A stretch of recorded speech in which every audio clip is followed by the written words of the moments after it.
Mereka berusaha, perhatikan cara menerjemahkannya. Selama berkehidupan di bumi, mereka berusaha untuk berzakat. Jadi zakat itu visi, bukan ditempatkan sebatas kewajiban formal. Cara memahaminya bukan begini, bagi yang mampu berzakat, bagi yang tidak berlaku. Bukan. Kalau itu bab fikih.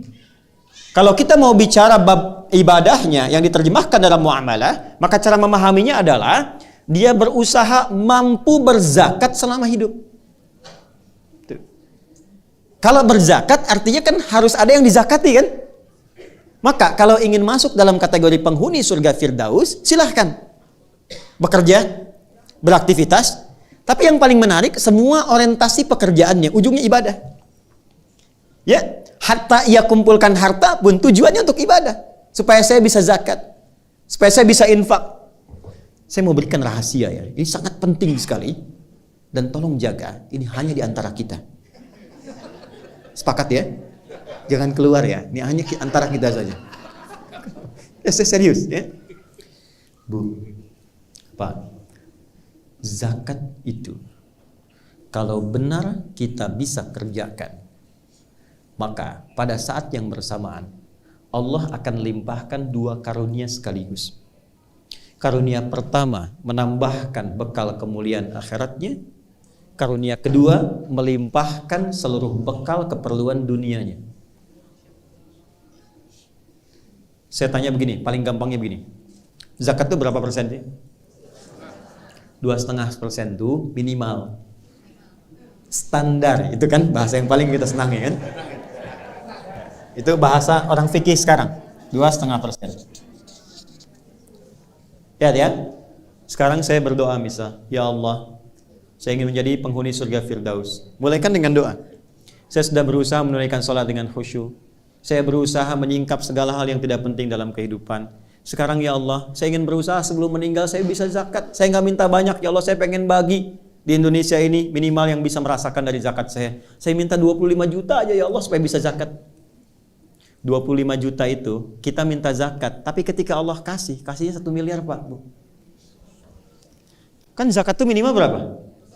25%, itu 25 juta itu dari berapa? 1 miliar. Kenapa? Iya kan? Anda baru zakat 25 juta kalau Anda punya 1 miliar. Jadi yang dituntut dari zakat itu cuma 2,5%-nya. Tapi ketika Anda keluarkan itu, Allah limpahkan lebih daripada itu. 97,5%-nya diberikan untuk mendampingi kehidupan kita di muka bumi ini. Makanya dulu para sahabat, maaf ya Pak Ibu, calon penghuni surga Firdaus itu mereka berlomba-lomba mendapatkan harta untuk memenuhi ini. Zakat, infak, sedekah dan sebagainya. Ibu kenal Abdurrahman bin Auf? Ayo bilang kenal. Itu kan orang paling kaya kan di Madinah? Ya kan? Paling kaya itu. Dan ada kisahnya. Dan itu melewati 3 fase ini. 3 fase ini. Abdurrahman bin Auf itu pernah kaya di Mekah. Ketika masuk Islam dirampas hartanya. Sengaja tidak dieksekusi oleh orang kafir Quraisy untuk menunjukkan kepada khalayak yang bangsawan yang kaya lagi, jangan ikuti nih. Kalau diikuti jadi begini. Dirampas hartanya, diberikan pilihan. Kalau engkau tinggal di Mekah, tidak hijrah ke Madinah, ke Yathrib, kami berikan semua hartamu lagi, kami angkat jadi orang hartawan yang paling tinggi statusnya, dan kami muliakan semuanya. Tapi kalau engkau memilih hijrah, kami rampas semua hartamu, silahkan pergi, jangan bawa apapun, kecuali pakaian yang melekat di badan. Sengaja nggak dieksekusi. Beliau memilih berangkat untuk hijrah.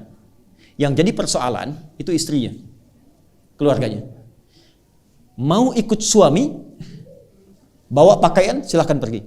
Belum tentu selamat, 400 kilo. Tapi kalau engkau tinggal di sini, kami berikan semua harta suamimu, dan silahkan pilih pemuda paling tampan yang mau dinikahi, kami fasilitasi. Sebentar ya Pak ya.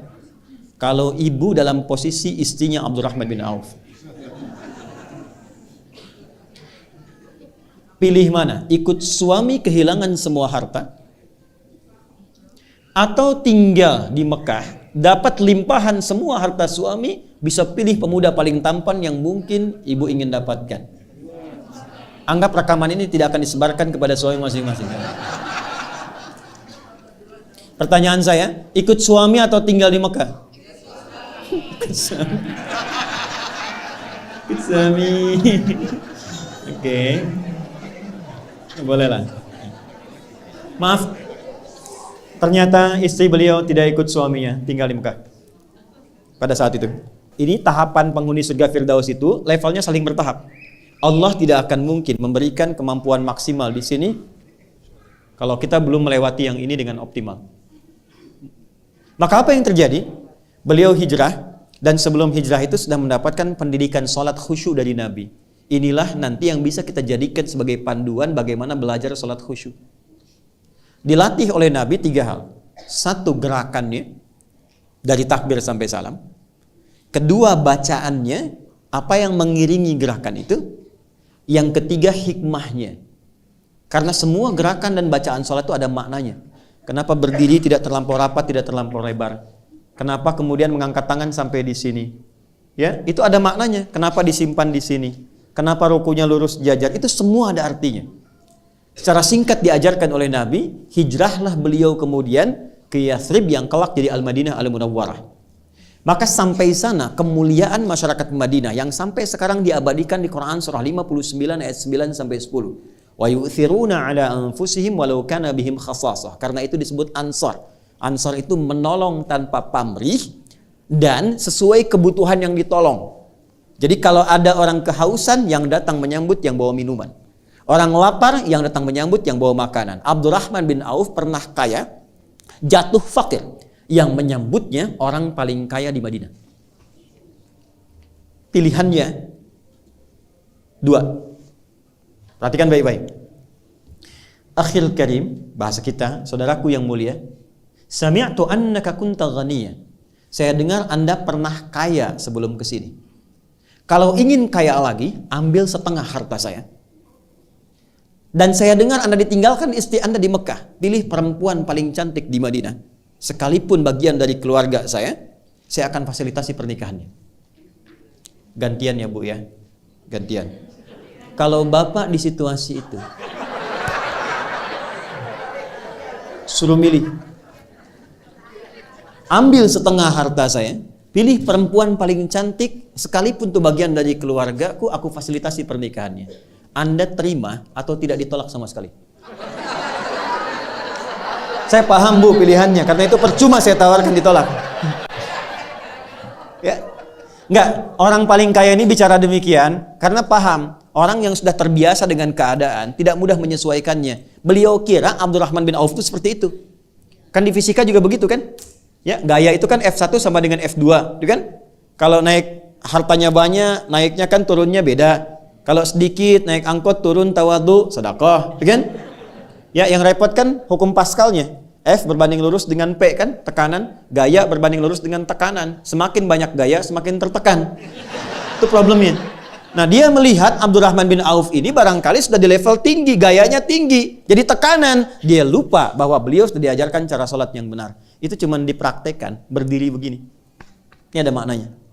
Apa jawaban Abdurrahman bin Auf? Jazakallahu khaira arini ainal aswaq. Semoga Allah memuliakan dan memberikan Anda pahala. Cukup tunjukkan kepadaku di mana pusat bisnisnya. Berdiri. Kalau masih mampu menegakkan diri kita, jangan gantungkan kehidupan pada orang lain.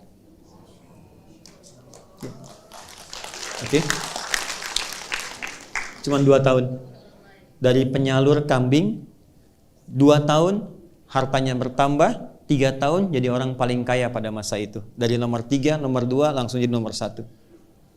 Levelnya dari sini dulu sampai ke sini. Dan Abdurrahman bin Auf setelah menjadi kaya, sepeninggal Nabi, heboh Madinah, pekerjaannya setiap bulan cuman menyantuni semua orang di Madinah. Yang sudah nggak bisa bekerja disantuni sepertiga orang Madinah. Yang belum punya pekerjaan sepertiga dimodali oleh beliau. Yang sudah ada diinfaki oleh beliau. Jadi sekampung Madinah, sekota pada saat itu mendapatkan bagian dari hartanya Abdurrahman bin Auf. Jadi cari kerjanya tuh untuk amal. Apakah berkurang hartanya? Tidak, malah makin kaya. Malah makin kaya. Ada riwayat yang memang perlu diverifikasi tapi diduga benar. Bahwa ketika heboh datang hartanya Abdurrahman bin Auf dengan banyaknya unta. Banyak unta, dalamnya ada mutiara, emas, macam-macam dan sebagainya. Kata Sayyidah Aisyah, aku mendengar hisabnya Abdurrahman bin Auf itu tidak mudah, saking banyaknya. Maka beliau katakan, semua yang ada sekarang, yang datang, aku sedekahkan untuk kepentingan umat Islam. Semua. Kalau ada 600 truk isinya emas, perak, mutiara, berlian dan sebagainya, Diberikan kalimat ringan begitu semua disedekahkan. Dan beliau kan termasuk yang dimuliakan ke surga dengan cepat. Kebangetan kayanya dan cepat banget masuk surganya.